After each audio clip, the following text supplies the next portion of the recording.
August 16th, 3 a.m. Eternal. A massive boom ripped behind Twilight as she turned to see the result of T-Rex energy blast. Oh, great. You know, I'm conflicted. There's a part of me that wants to just ignore the pony side for the first time in a while, mainly because of all the cool stuff happening over the Equestria side, but this fight is awesome, so to her horror, her and Spike's home, the town library, a de facto palace, was torn to shreds. Burning pieces of wood laid everywhere. A large column of smoke rose from the sky as if a funeral pyre had been lit for such an important building in the community. Princess looked around and saw the fires of war everywhere. Whole portions of Ponyville were now inflamed or completely decimated. The last report she received was that the hospital and medical tents were completely filled. Fireside Zakor had taken a group of hosts and were evacuating the most wounded to Castle Everfree. Her friends had waded into the fray without so much as thinking themselves. Fancy brought her no small amount of pride. She looked around and was glad she sent Spike to hide with their parents. As it was, she was worried enough about every pony without having to add her baby brother to the mix as well. He wanted to help as much as he could, but in the end, even a baby dragon was still just a foal. And yes, it is an okay thing for Spike to be doing this, because he's still little. It's okay. It does not make him any less of a man, nor does it make you Spike lovers any less of a man. A fireball came straight down towards her as he barely dodged before it cratered the ground where she stood. To her horror, she saw Scorpan, laying there in the scorched pit, looking grievously wounded. His armor all but shattered and his storm staff cracked in a wreck. She looked to the hooves that stood with her. "Get him the Fluttershy!" she ordered Marimba. "But Princess," Marimba began, only to be cut off by the Alicorn. "We take care of our allies, especially those that have stood by us," Twilight told her. She pointed to the air, which was being blackened as new wings rushed in. "Even the Griffin warlords, as fractious as they are, stand by us." She told the hoof, "Even they know that we fight to the last, or we all perish. Princess, please, let me do." Twilight smiled. "I appreciate that, Mari. I do. But there's no protection to be had now. Not when the bears must take the field. Not when minotaurs rush to our aid, kitchenaids have come from across the sea, and even Philodae stand by to assist." "But you are the ruler of Equestria, my princess." "No, I'm not worthy to be one if I cannot protect my subjects," Twilight told her. "And that includes even my hooves." She placed a gentle hoof on the genuinely heartbroken hoof. "Protect this great king who came to us in our time of need." Twilight's eyes steeled as she said, "I must take to the field myself." Sadly, Marimba nodded. "So at least have to play the Sally." Twilight thought about that. The Alicorn Sally was the old military march, an ancient song that had been played whenever Celestia herself was about to take the battlefield. The song was designed to both rally the morale of Equestria and their allies, while striking fear to its foes. Admittedly, this was because it was no simple bugle call on drum or fife song. But a few orchestral tune, just the sound of its rising crescendo was enough to change the course of battle, and even to turn the tide of war. It was even said to be born of righteousness and justice. It was most certainly the leitmotif of the Sun Alicorn herself. The Princess of Magic knew the importance of music just as much as that of friendship and magic, especially in their dark time. Even now, her ponies needed to know that Equestria stood and would not fall, not to this or any other warmonger. Twilight looked at Marimba. "Pass the order to the Magus," she toned. "Sound a Sally." The Alicorns marched to war. As geometric diamond-shaped energy shields continued to ward off magic blasts, arrows, spears, and a slew of other missiles, a familiar gray Pegasus flew to Rarity's side. "Rarity!" she cried. "News for Twilight!" Rarity and her second command, a maid stallion by the name of Fancy Free, joined them. "What is it, Derpy?" she asked with no small sense of pride in her friend's presence. Due to her eyes, Derpy had been given a chance to stay out of the battle and watch the town falls. With her sense of messaging systems, she immediately volunteered for that, doing her utmost to keep control of things. "You know, guys, if there's one message I really, really wish people would get when it came to Fall of Starfleet, was that Mike really, really never, ever needed to add this Dragon Ball factor. This is probably the dumbest thing you've ever seen or read in your life. or this Starfleet training. The Starfleet to make the ponies strong enough to take on Mikan's crap. They already had the powers within. All it took was just doing this. Because, you see, here's a little secret. All the stuff Mikan adds to Starfleet had nothing on the fanfics I've read. And that was a big message I've always wanted to support. The ponies in the fanfics are more powerful than Mikan ever will be.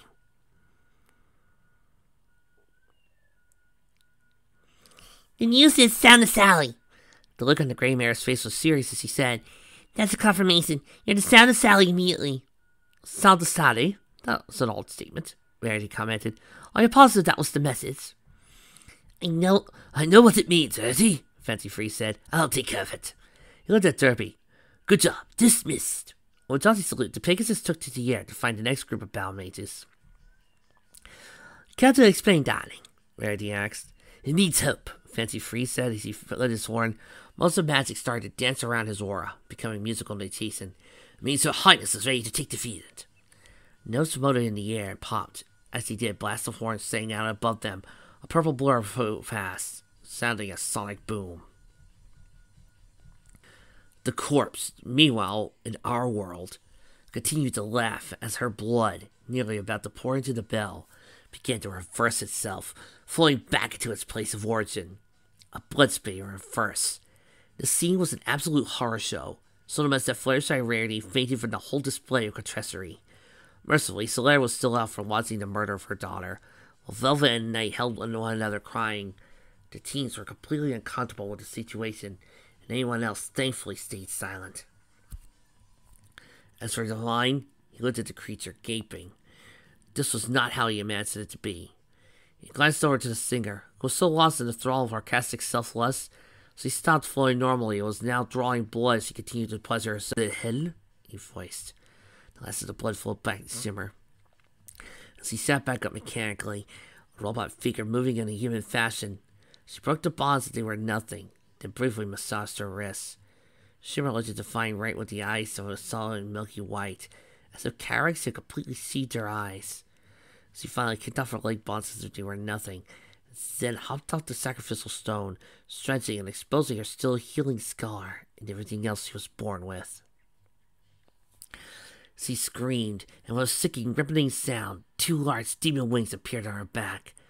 Ah, that's better, she cooed.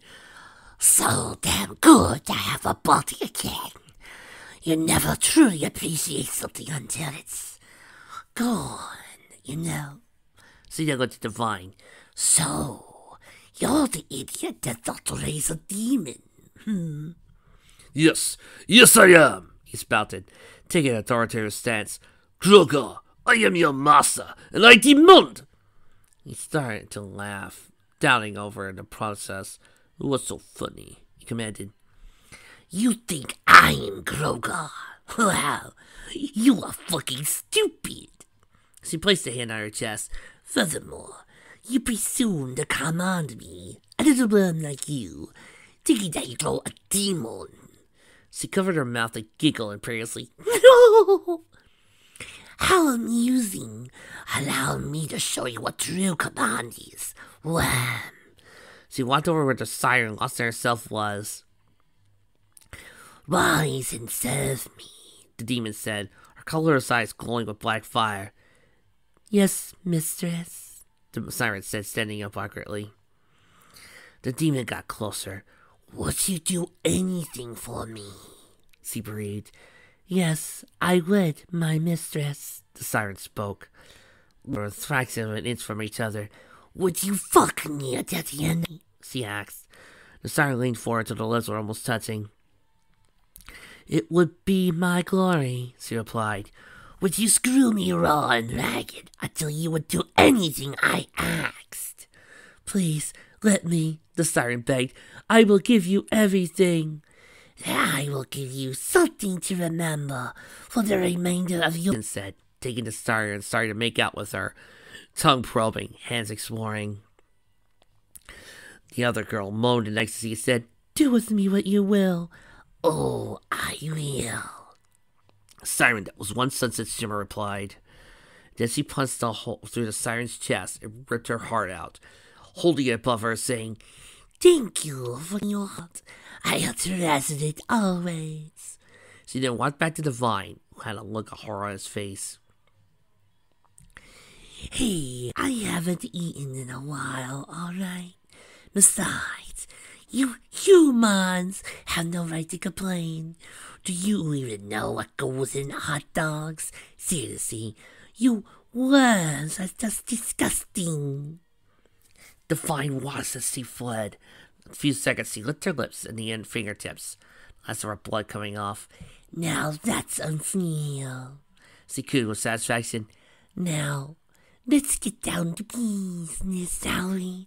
Care to tell me why you failed? Failed? Yes, failed. Would you like me to define that word for you? She snapped her finger and tapped her foot impatiently. Be quick about it. I don't have all day. Well, technically I do, thanks to your stupidity. So I think my point stands. I beg your pardon. You don't get to beg my pardon. She went over and picked up the bell. Poor little Grogar. Poor little would-be conqueror of this world. You could have had all this, and you had to pick a dumb fuck of a flower. She sighed. This goes to show that quality control is number one, right? Well, keep that in mind while I destroy you. Her hands began to glow and burn the air. Between the two furnaces, the bell began to melt. As it did, it started to scream. A mixture of molten metal and alien blood poured to the ground, sizzling and penning the ground floor as it did. When the smelting was all done, the slag vanished into nothingness, as if the bell and its prisoner had never existed. Well, I guess you could say I sent him the bell. She commented with malicious glee. But, she shrugged and continued, well, let me explain, since you're far too simplistic to figure it out. She walked around him like a great scientist, puzzling a conundrum for the ages. You had everything right, everything going for you. You sacrificed the right virgins. She nodded, ticked off each one of her fingers. You corrupted the Holy Gear in order to accomplish your task, and you're even smart enough to figure out you needed celestial levels of magic in order to meet your goal. So you planned all about the harmonic convergence. But do you know where you went wrong? No, he admitted. She nodded senatorially. Well, if for some reason you ever get the chance to do this again, and believe me, you won't, make sure you actually have the fucking planets in alignment before you start time, you fucking idiot! Pressing he said, You were so freaking close. This fucking close. You could have been the chump Nelia cheerleader in the back of your daddy's Benz. But you know what? You pussied out. She laughed. No, I'd be completely ashamed if I had a follower like you. At least I know how to pick 'em. Apparently, Grogar was as stupid as the people he picks. Very interesting. You are. Delphin fine ass, trying to find a way out of this mess. She looked down and shook her head. You're so fucking idiot. No, you don't. You don't get to kiss my immediately luscious little ass now that I know what kind of world-class fuck-up you are. Ain't how it works. Still, I suppose I owe you something, since your fuck-up let me take over. So, you could be my personal bootlicker. How about that? Seal sighed. You sure as hell ain't gonna make this hot bod in any of the places I don't mind being like. What? He growled. I demand! He suddenly felt sharp, shearing pain against his head, screamed, falling to the floor. The demon held her right wing out like a sword, tip of it covered in the blood which she slashed him across the face. That's a warning, because I'm generous, she told him. Speak to them like that again, and I'll cut something lower off, dimwit. Actually, you know what? I like that. That's your name now, dimwit. It's perfect for you. But I... Speak when spoken to, worm. You don't really want to piece me all twice in a handful of minutes. She looked at herself. Well, dimwit, as much as I like to parade the goods on display, I don't trust you.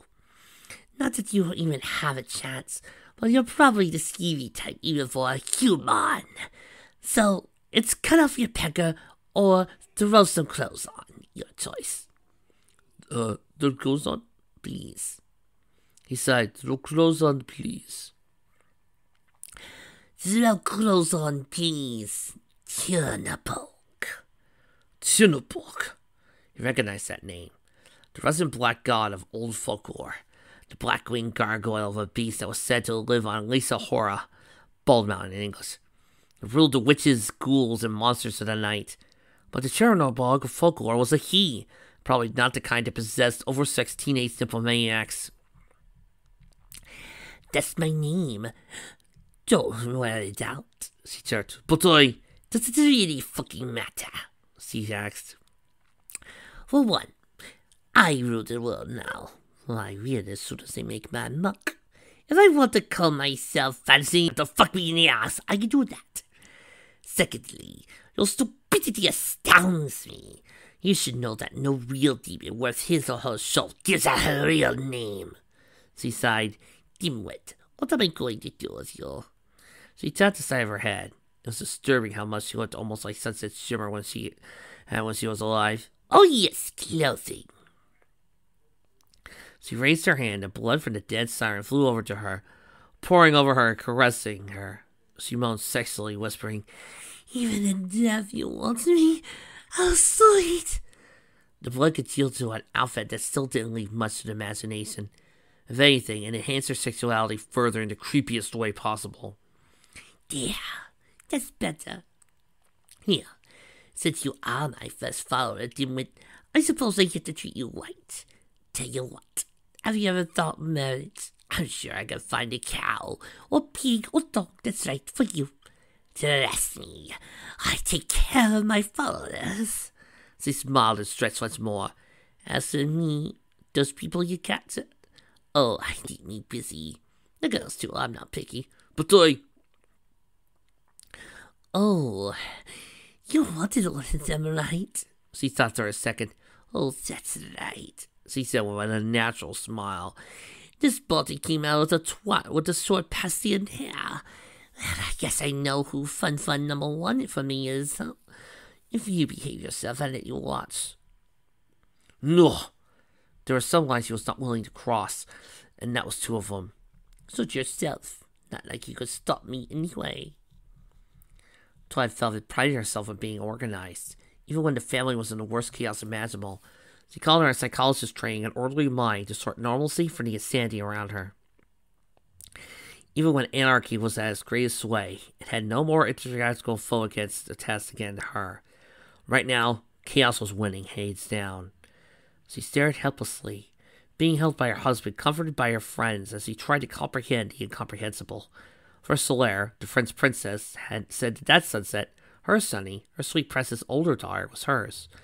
Velvet's mind swam with the possibilities. Was this the woman that Sunset had been running from?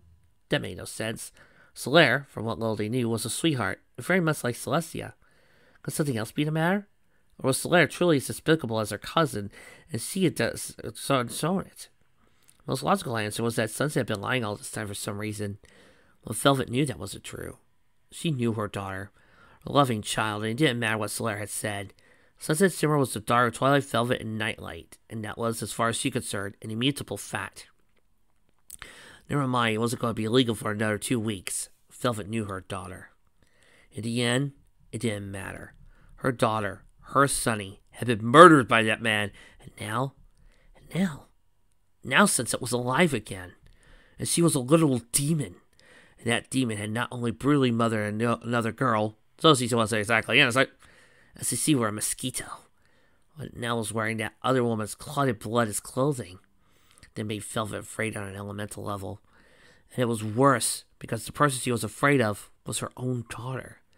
The creature had identified as vaguely remembered from the old Fantasia cartoon years ago. It was madness in the worst of ways. Velvet had no control or even influence on it. Nothing she could do, she feared, would make a difference. Granted, she and her family weren't the most religious, They went to church on occasion, as she had been raised to be a good little Catholic girl, and had, in turn, lasted to a good Catholic woman over the decades, just like Celestia and Luna. Did she believe in God and Christ? Certainly. Did she believe everything in the Bible? Of course not. None of it, especially that LSD trip that was Revelations, made any sense. She was married to a scientist, and as a medical professional and social worker, she had to weigh belief and fact, or more often than not, fact won hands down. It was just how the real world worked. Now she saw her dead daughter reincarnated as a primal force of evil. She had to wonder if the video Spike came across on YouTube was real.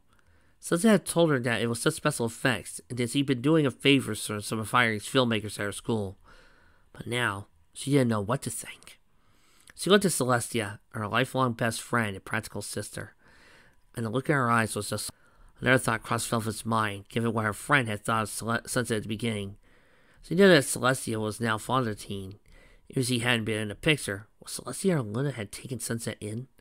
The thought there was a small bit of amusement in her. Luna could barely take care of herself on a good day. As Celestia secretly pined for all the life Velvet had, she was also married to her job. Though hopefully that new beau of hers would break it out of her. Why am I mentally babbling? That was a sign she was losing it, she knew. Older was slipping into madness, and maybe that's what the demon wanted. And it was Pinky. The girl had admitted to falling in love with Sunset, given the fact that she was a teenager, in her muscle state, she probably should have been in worse shape than any of them.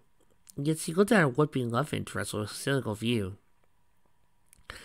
Part of her psychologist's mind said that Pinky was coming to terms with sanity around all of them, but something in those clear blue eyes gave Velvet a sliver of hope. It made no sense why Pinky of all people would be as calm as the Pacific on a lazy summer afternoon. Then she smiled and looked at everyone. "She's here!" Pinky cried jubilantly. "My sunny buns is here!" Then, that's when the music started. Sunset raced down the hall. So far, she'd taken her anger out on just about everyone she had stepped across her path. The death of the sad, now out of control, wasn't about to deal with it for a fucking minute more. After slamming into another opponent at brute force speed, she finally arrived at a portal, a tier in space-time that looked like a monochrome wound in reality. Knowing this was where she needed to go, she stepped through the portal and into another land entirely. Sunset Shimmer, Dr. Daughter of Equestria, Goddess Princess of Equestria, the current archmages of white magic for Equestria, and arguably the most powerful unicorn in existence, descended to hell to face off against their enemies.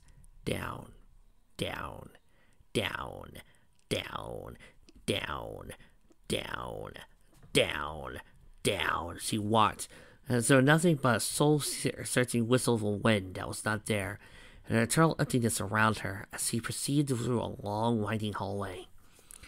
She knew that the purpose of this was to bring immolation of the self and despair, to inflict every pain imaginable, and all of it done by herself. She ignored all of it, though. She would not succumb to such petty magics. Mother taught her far better than that, and she wielded truth and light like a weapon itself. She had to avenge Raspberry's death, all the insults done to her family and friends, and to save the world. Like a grandmaster from a chessboard, she began to plot all her ideas on how to deal with the issue beforehand, how to react. I never thought I'd find myself here when I first stepped through the portal. Though I didn't really have a plan, she admitted to herself. After everything that's happened over all these years, here I finally am, getting ready to take on a man set conquering the world. Was this what my life's training has been about? Mother taught me so much, but I don't know if even all her schemes that she could foresee this. Am I all that stands between the destruction of all that is? Am I the lone bulwark against this madman? And so I'm not much of one. I'm trained in both martial and mystic arts, but the archmage's title hasn't really earned. All I am in the end is just a 17-year-old girl with a normal home life, and a 30-year-old mare with a talent for getting herself into the worst situations possible. My past is not today, that's because I wiped it away in my own. She chuckled. Not even sure I have a past. Paused. Mother, did you know I would do this? Was this your plan all along? I can't see that being the case. But then again, I'm mortal, so what the hell do I know? Guess in the end, all I could do is what I learned on my own. Obligation, responsibility, something I had to learn the hard way, bruises and all. But you know what? It was worth it. She stopped and thought, okay, what can I do to mess with their heads? I don't fight fair, I never have. So, time to throw my against my own. She thought to herself for a second, what would really screw with their enemies below? Then it came to her. The Alcorn Sally. It was an old military tattoo. A song that had been played in ancient times when Celestia herself had to take the battlefield. She knew it by heart as the willful ward of the Princess of All. She was required to know the song by ear. Never mind, she didn't play a musical instrument. Hey, I'm her daughter, right? I think I'm allowed. Sunset began casting a spell. Once she knew down pat as much as a Sally, she knew the notes and tones with the musical notation written to the fairy air of fire magic. She warned her enemies she was coming, and woe be to those who would challenge the archmages of Equestria.